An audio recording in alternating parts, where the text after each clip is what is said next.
Salut à tous et bienvenue dans ce deuxième épisode de Curiosity. À travers les âges, l'homme a toujours été un brillant inventeur et il ne doit sa réussite qu'à son génie. Enfin, à son génie et à la chance. En effet, le hasard a souvent joué un rôle majeur. De la découverte de l'Amérique à celle de la radioactivité, en passant par les grottes de Lascaux ou les ruines de Pompéi, de nombreuses trouvailles ont été dues au hasard. Et voici 10 inventions qui, sans un peu de chance, ou de malchance, n'auraient jamais vu le jour.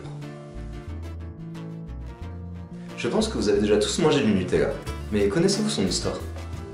La recette qui va par la suite conquérir le monde entier est née en 1946 en Italie, dans la région du Piémont. Le pâtissier piémontais Pietro Ferrero cuisine un gâteau recouvert d'un nappage au chocolat. Les temps sont durs au lendemain de la Seconde Guerre mondiale. C'est un peu la dèche, tu vois, et les fèves de cacao se font très rares. Il décide donc de remplacer la moitié du chocolat par des noisettes, qui sont abondantes dans cette région. Il obtient un dessert nappé d'une crème onctueuse.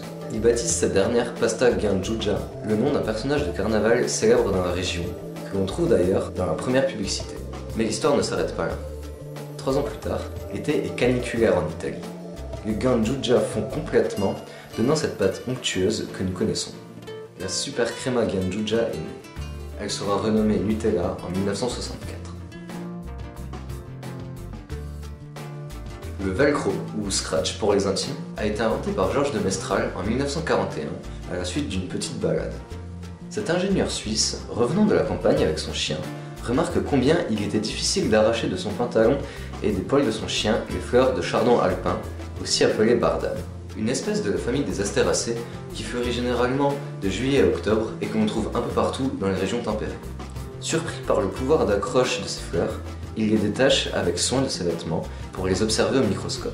C'est alors qu'il comprend pourquoi elles se collent avec autant d'insistance. Elles sont entourées d'une multitude de petits crochets qui se fixent ainsi sur les poils des animaux et les tissus. Georges de Mestral, en inventeur expérimenté, pousse la recherche à la suite de cette expérience.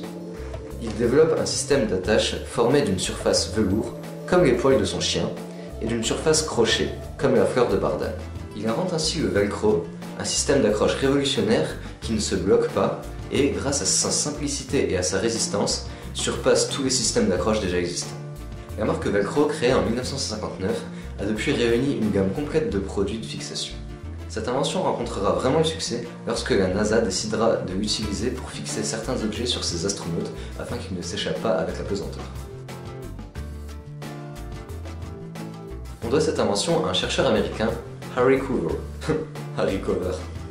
Initialement, cette substance, appelée cyanoacrylate, devait servir dans la fabrication des lunettes de visée pendant la Seconde Guerre mondiale. Initialement seulement, car la substance en question collait à tous les équipements. Sans le savoir, Harry Coover avait inventé la superglue, et détruit au passage du matériel extrêmement coûteux pour l'époque.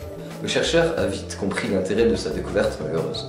Quelques années plus tard, la superglue était sur le marché sous le nom d'Eastman 910. C'était en 1958. Cette découverte a valu à Harry Coover un passage dans l'émission I Got a Secret, un passage remarqué à l'époque. L'inventeur et le présentateur de l'émission s'y retrouvent suspendus en direct grâce à des barres métalliques collées avec une seule goutte de colle. Mais le cyanoacrylate ne sert pas qu'à coller tout et n'importe quoi. Son invention a aussi été utilisée lors de la guerre du Vietnam pour refermer une plaie sans fil ni aiguille. Le docteur en chimie a reçu des mains du président Barack Obama la médaille nationale des technologies et innovations. Malheureusement pour lui, le sens du commerce ne lui collait pas à la peau. Harry Coover n'a jamais réussi à profiter financièrement de son invention. Il a revendu son business en 1980, le succès de la superglue n'est apparu que par la suite.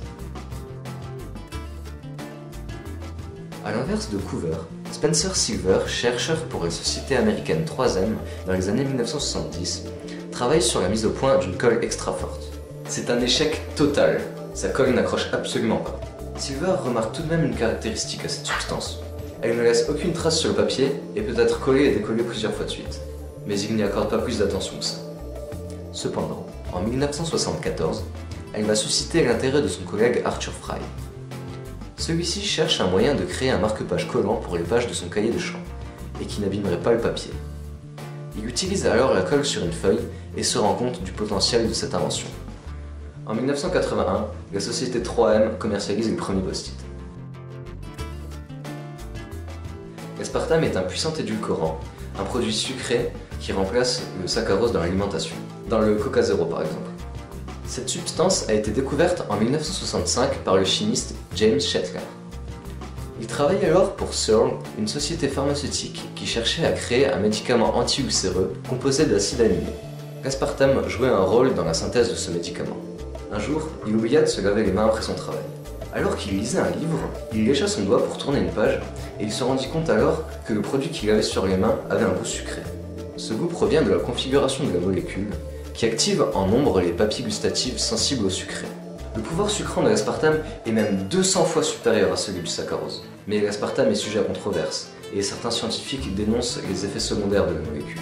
Coca-Cola a lancé un nouveau produit, le Coca-Cola Life, dans lequel l'aspartame est remplacé par un autre édulcorant, la stevia, censé être plus naturel.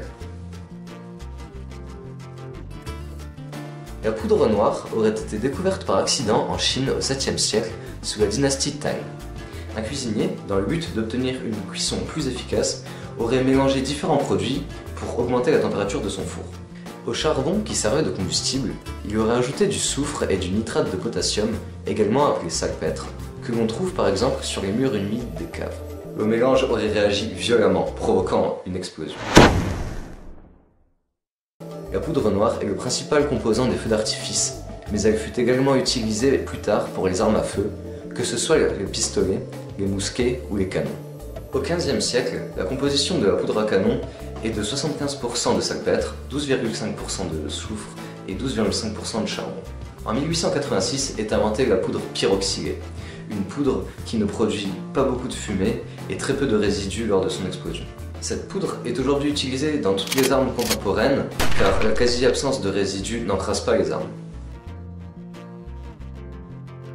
Nous sommes en 1853. George Crumb est le cuisinier du Moon's Lake House, près de Saratoga Springs, dans l'état de New York. Un jour, un client assez rigoureux commande une assiette de frites et, trouvant qu'elles sont trop épaisses, les renvoie en cuisine. Le chef accepte de lui préparer une nouvelle assiette. Le client, vraiment casse-couille, renvoie une nouvelle fois le plat en cuisine, les frites n'étant toujours pas assez fines. George Crumb, excédé par le client, décide de se venger en lui servant quelque chose d'immangeable. Au lieu de tailler les pommes de terre, il les émince en tranches aussi fines que possible, il les frit dans l'huile et y ajoute beaucoup de sel. Il sert donc ce plat au client. À sa grande surprise et à sa grande déception, le client en raffole et demande même un deuxième service. Très vite, une foule de clients accourt pour goûter cette nouvelle spécialité. Jusqu'au milieu du 19e siècle, le protoxyde d'azote, oui, le même que dans Fast and Furious, ou également appelé oxyde nitreux, découvert en 1776 par Joseph Priestley, était uniquement utilisé à des fins récréatives. Les scientifiques, des marginaux pros de la défense. Les gens en inhalaient de petites bouffées car il avait un effet hilarant.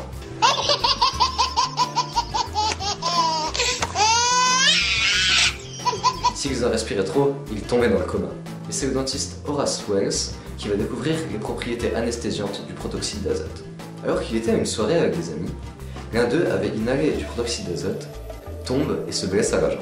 Pourtant, il ne ressent rien. C'est ainsi que le dentiste eut l'idée de s'en servir pour extraire les dents de ses patients sans qu'ils ne ressentent la douleur. Pendant la Seconde Guerre mondiale, l'ingénieur américain Percy Spencer travaille pour l'armée sur la conception de radars militaires.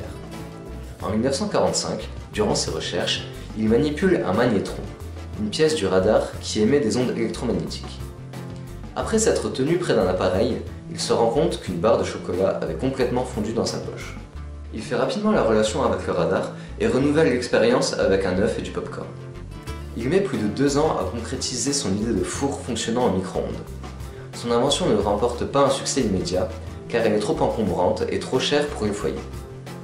Spencer signera un accord avec une société spécialisée dans les appareils de cuisson, mais il faudra encore attendre 1965 pour que son usage se démocratise pleinement. Cette dernière histoire débute en septembre 1928. Rentré de ses vacances, Alexander Fleming retourne à son laboratoire de l'hôpital St Mary de Londres. Avant de partir, le scientifique avait isolé des staphylocoques qu'il avait mis en culture dans une boîte de pétri, puis posé sur le rebord d'une fenêtre. Lorsqu'il les retrouve, il se rend compte qu'une moisissure s'est développée à l'intérieur de la boîte. Il s'apprête donc à jeter cette culture inutilisable.